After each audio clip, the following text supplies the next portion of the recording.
I would sit down with J.D. Salinger and talk about Catcher in the Rye, which is my favorite book. It is one of the books that got me into wanting to be a writer. And I would ask him how he could write a book that would last generations and would touch so many teenagers, and how they feel at certain points in their life and how they get through certain situations. I would have to choose Walt Disney. I've been a Disney fanatic since I was about 11 years old, the first time I went to Disney World. And I've watched movies about Walt Disney's life, I've read books, I've visited museums, and I'm just fascinated with the way that he took a dream and made it a reality. You know, I am a big American history buff, especially presidential history, so I think that really any of the American presidents or first ladies would be fascinating to have dinner with. It'd be my sister Beck. She passed away at the age of 44 after a 3-year battle with breast cancer. She always had such fantastic business insight, a great eye for marketing. So she was just really wonderful, always to bounce things off of, and I miss that, and that would be my choice if given the opportunity.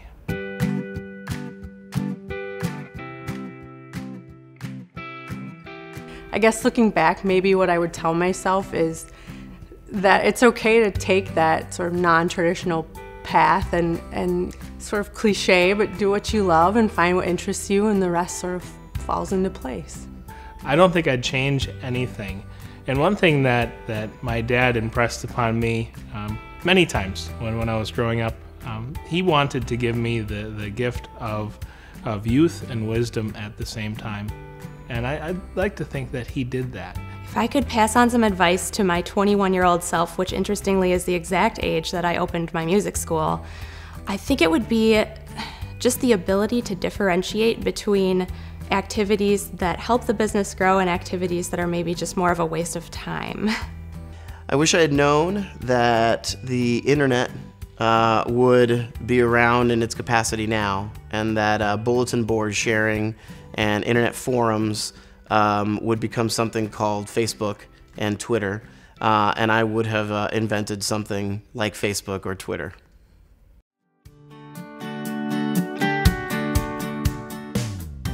My hidden talent is hula hooping, and it's actually, it's more about longevity of hula hooping than tricks.